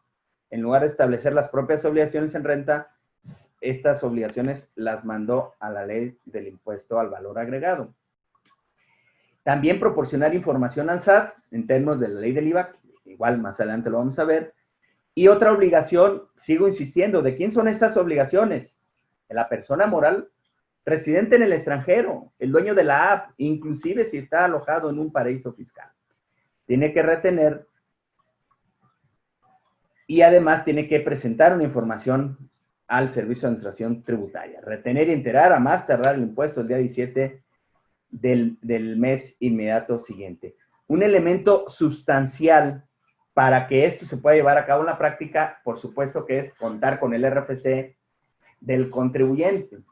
Si el contribuyente no se lo proporciona al residente en el extranjero, que la ley doméstica está obligando a retener, como ya vimos, la retención máxima era del 10%, en tratándose de prestación de servicios de hospedaje.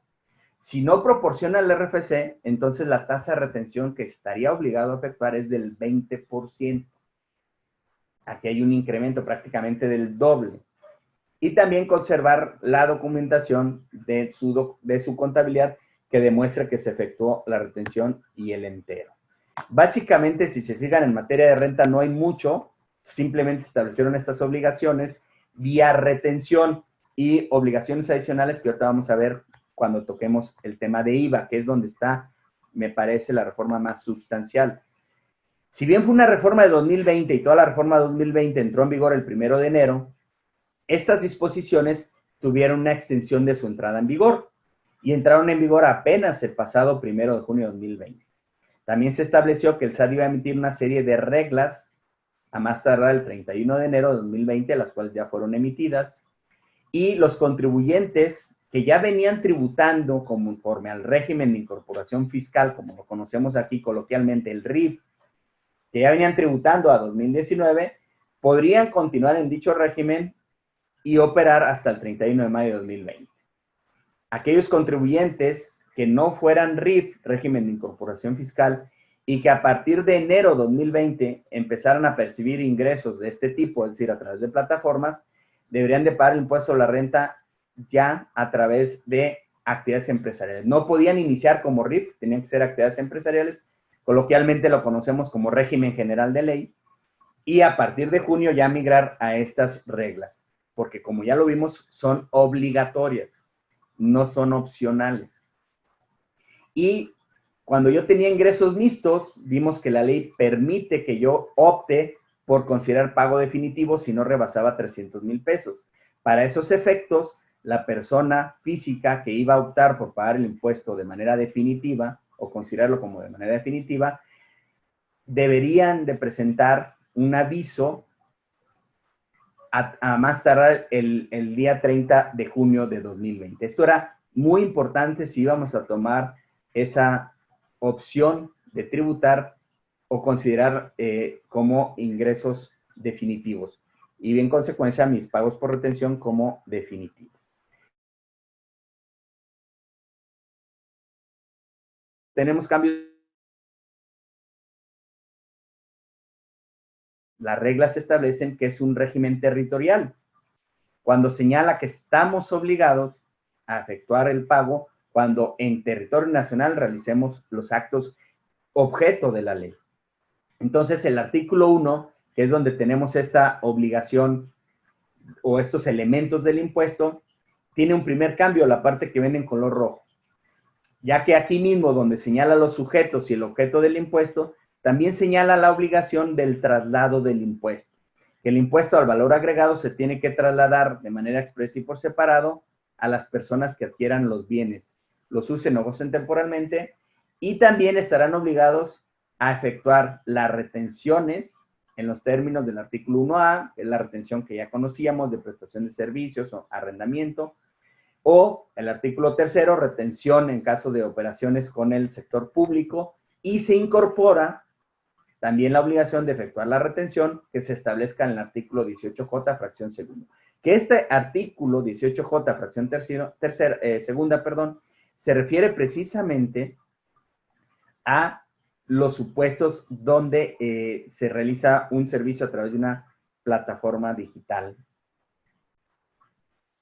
Se crea un artículo nuevo, que es el artículo 1A bis, donde señala que los residentes en México que proporcionen servicios digitales de intermediación, que es una de las modalidades, hace un momento señalábamos el caso de Amazon, por ejemplo, ahí hay una intermediación, que realicen entonces y operan a través de intermediación en actividades realizadas por terceros y que estos estén obligados al pago del IVA, van a estar obligados a cumplir con las obligaciones que se señalan en el 18J, que las vamos a ver todas juntas.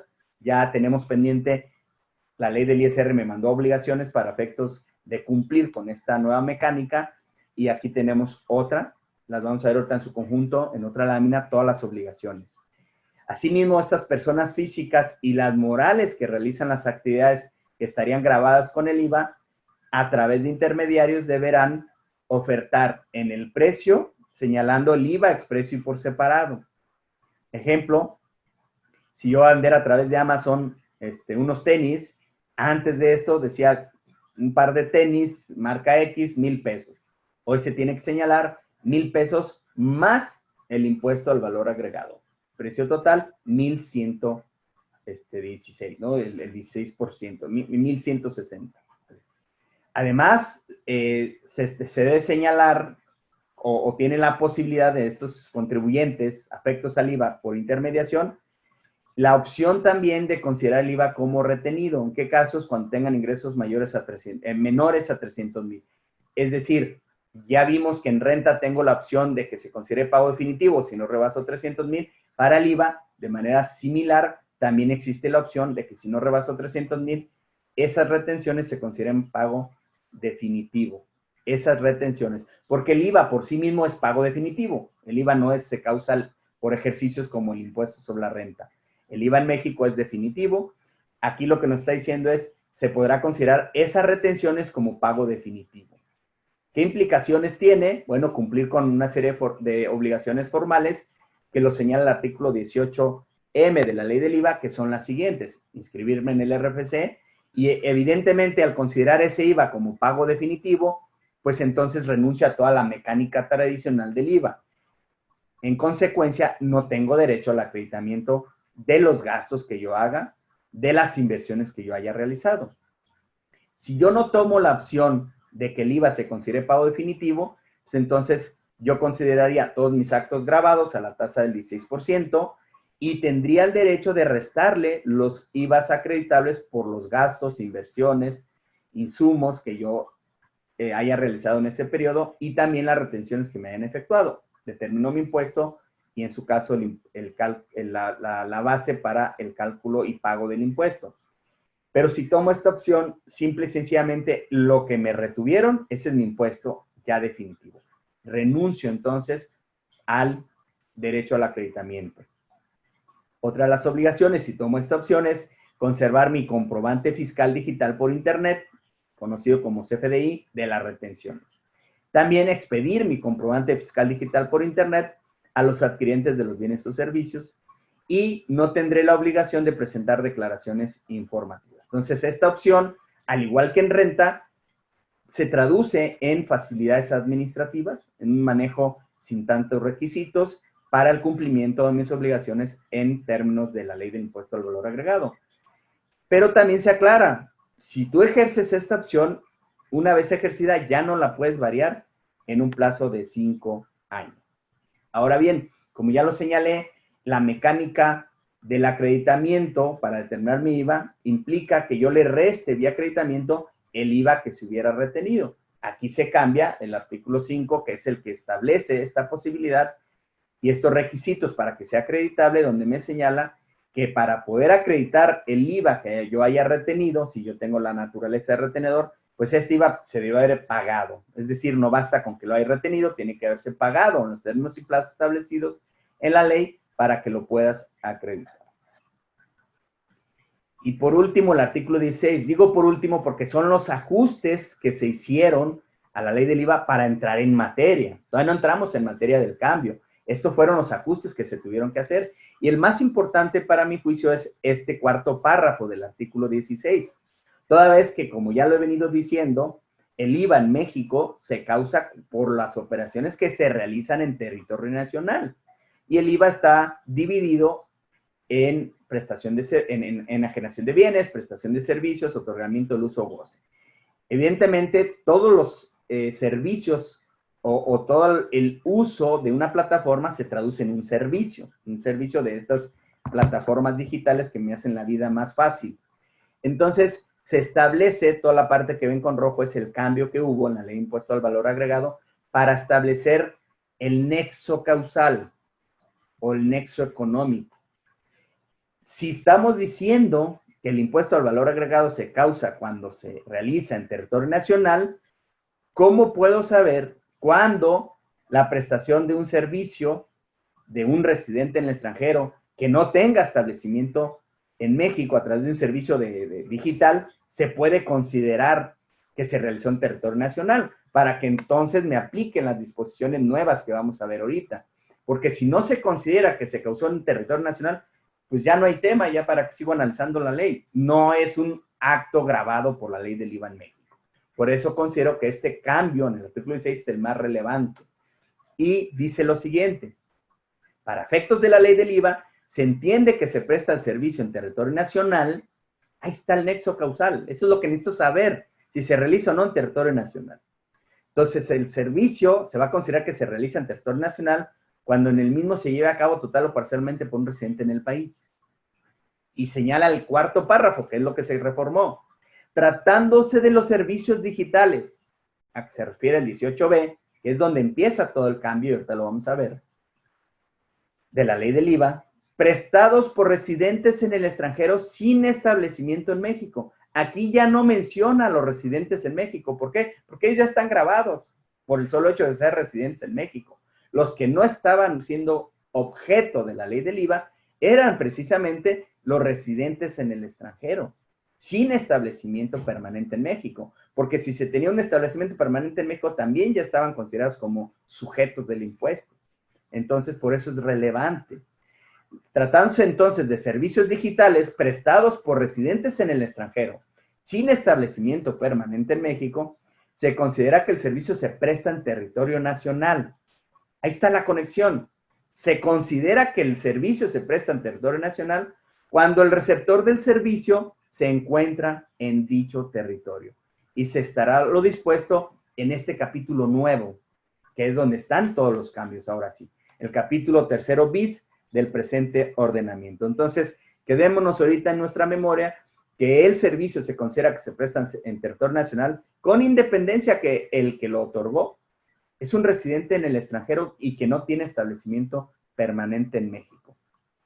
Cuando quien recibe el servicio, es decir, el receptor, se encuentre en territorio nacional, pero en términos de este capítulo que vamos a ver ahorita. Y ahora sí, el cambio concreto. Todo esto, previo a entrar en materia, fueron los cambios necesarios para tener el vínculo jurídico claro para que se pudiera aplicar este nuevo capítulo. Y tenemos un capítulo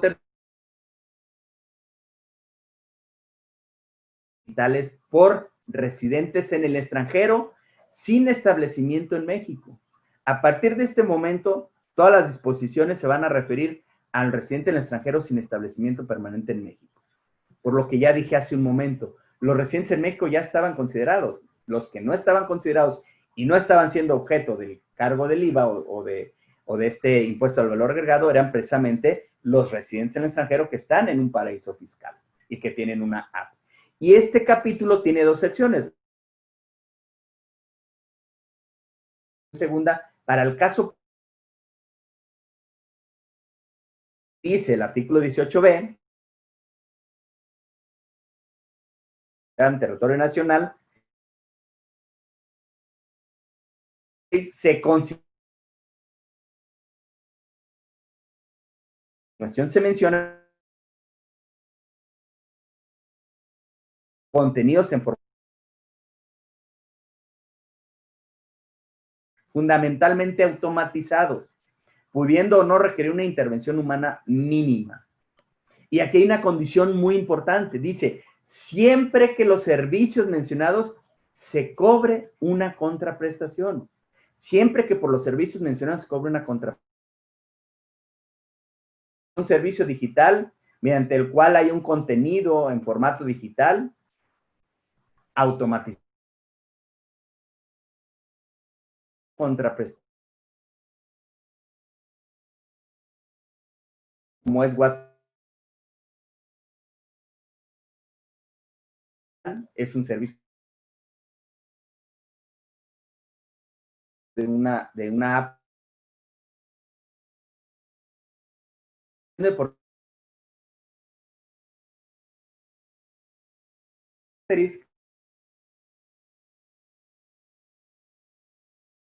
que se considera para que se pueda. La primera es, entre otras, películas, incluyendo juegos de azar, multijugador, móviles, los meteorológicos, carga o acceso a descargar un periódico de los servicios que serían en supuesto para que va a grabar la ley de intermediación antes de los usados, que como sabemos, el 29 del 81 tuvo que la enajenación de bienes por empresa, en este caso, y el bien objeto de la intermediación, los actos que se están en cita a distancia o de test de ejercicio. Ahí tenemos entonces cómo vamos completando este nexo. Ahora sí, cuando se considera que el receptor del servicio se encuentra en territorio, era la otra conexión que nos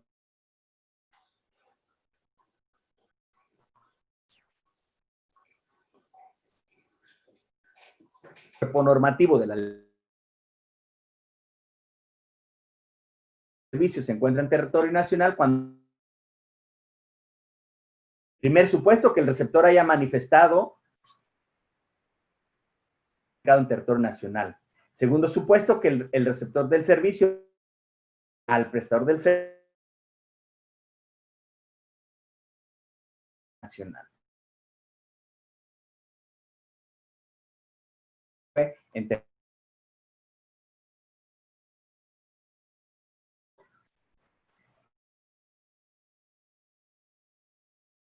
Asignadas. Así también,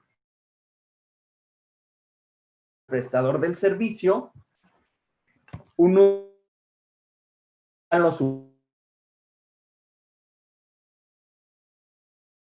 el servicio. Ahora bien,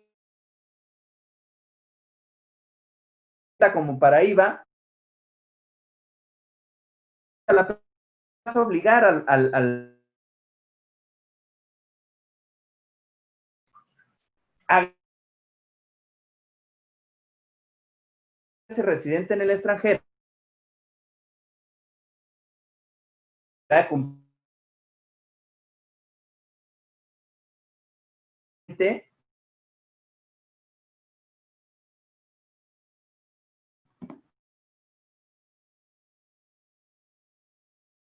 la información mes de calendario el IVA es efectivamente cobrado, emitir y enviar al territorio nacional su comprobante en México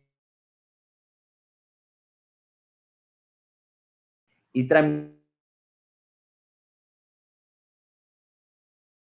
lo concluye que estamos ante estas cumplir a que se considere ese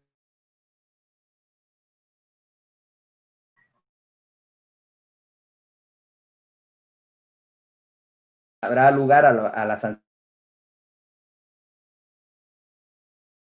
a que se refiere el artículo 18b de la ley del IVA y se ofrezcan de manera conjunta con otros servicios digitales que no estén contemplados en la ley, se tiene que separar.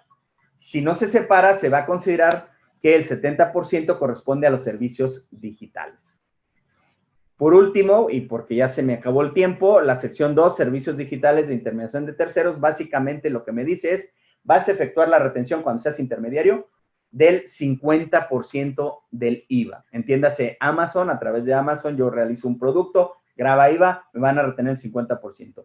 Y si me niego a proporcionar el RFC, la retención va a ser 100%.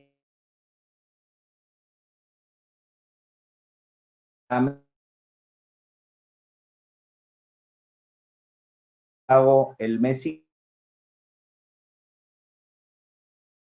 a cada persona física un comprobante fiscal digital por internet de retenciones.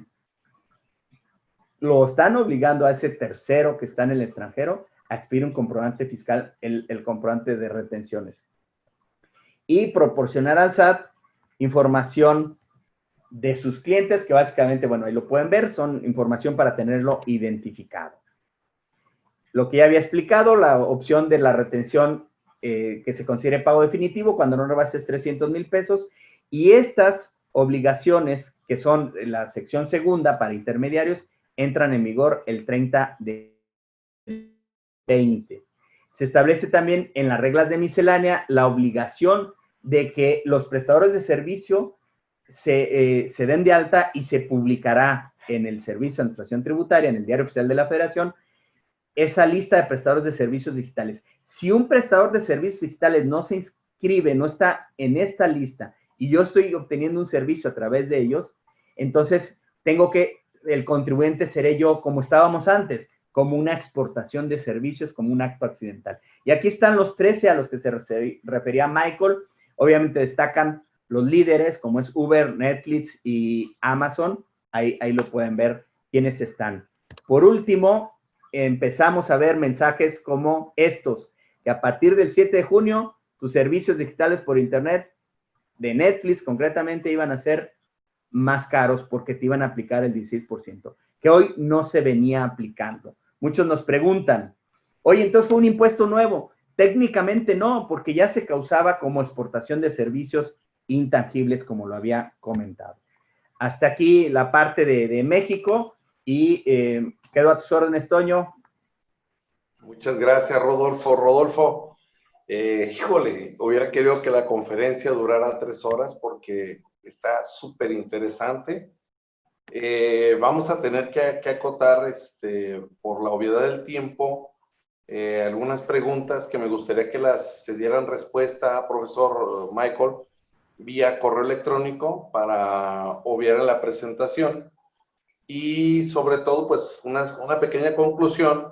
Vamos a rápidamente a señalarlo de que efectivamente las nuevas tecnologías llegan para quedarse, doctor Rodolfo, doctor Michael, y efectivamente esperemos que después de 8 años de discusión se pongan de acuerdo dónde se van a generar esos impuestos, y creo que este tema da para más, y formalmente a través de este medio estamos invitando al profesor Michael Rodolfo a la discusión final, que lo generaremos en otro webinar como una segunda parte, digo, si sus agendas lo permiten, porque andan encantados, ¿verdad, Rodolfo? Con mucho gusto, un placer. Quisiera también darle el uso de la voz a uno de nuestros invitados, al doctor Felipe Ferreira Silva, que nos hará una invitación a un evento que tienen programado. Doctor Felipe, por favor, adelante. Hola, buenas noches a todos. Con mucho gusto estoy participando de esta charla hoy por la noche. A mí me encanta poder oír Michael y Rodolfo sobre el tema tan importante, tan actual hoy. Y aquí a mí me gustaría hacer una invitación a todos que están asistiendo a este evento, los alumnos, los profesores, los profesionales. Nosotros hablamos de Brasil y tenemos una facultad especializada en tributación en Brasil. Es la única que hay en Brasil con grado y posgrado. Y tenemos un honor de tener como auspiciador académico el profesor Michael Zavaleta con su empresa Zavarodi, y también ahora la Universidad de Guadalajara con Antonio y Rodolfo y Marco. Y entonces a mí me gustaría hacer una invitación para que ustedes conozcan un posgrado que estamos lanzando en Brasil y también en Latinoamérica, Europa y América del Norte, con participación de más de 20 profesores y más de 15 países. Son temas muy importantes como precios de transferencia, tratados internacionales, planeamiento tributario, cuestiones relacionadas al BEPS, y tengo un material que voy a dejar acá con Antonio y con Rodolfo que se puede compartir con los alumnos, los profesionales, y Michael puede también hablar un poco de los temas que son muy importantes hoy en la actualidad. Y me disculpe mi español porque Antonio y Rodolfo me convencieron a hablar un poco en español para practicar, pero hago algunos errores en español y prefiero que Michael hable un poco más de la dinámica del curso. Pero voy a ver si consigo compartir el material acá con usted, Antonio. Muchas gracias, doctor Felipe. Lo acabamos de subir a nuestras redes sociales. Y sí. me gustaría que de ambos, de este evento, Rodolfo y Michael hablaran. Rodolfo, por la premura tienes 2 minutos y 2 minutos, Michael, por favor, para que hablen del evento. Los dos que van a ser participantes, y la Universidad de Guadalajara, nuestros posgrados son los auspiciadores académicos. Adelante, Rodolfo, y posteriormente empezó el uso de la voz, Michael. Gracias, no, pues realmente es un evento novedoso, es un máster de compliance en materia de tributación internacional, muy bien diseñado, luego de 4 años de trabajo por parte del doctor Ferreira y también apoyado por otros de sus socios y Michael Zavaleta, donde está básicamente hecho en 4 módulos, y como ya lo advertía, pues son 6 países y más de 26 profesores. En México participamos con 3 profesores, y pues tiene que ver con estos temas de actualidad en materia de tributación y fiscalidad internacional. Como sabemos, hoy no importa el tamaño del negocio, precisamente con todo lo que estuvimos hablando el día de hoy, a través de las plataformas digitales, cualquier comerciante, por pequeño que sea, tiene una interacción económica con el mundo y eso tiene efectos jurídicos y, por supuesto, consecuencias de fiscalidad.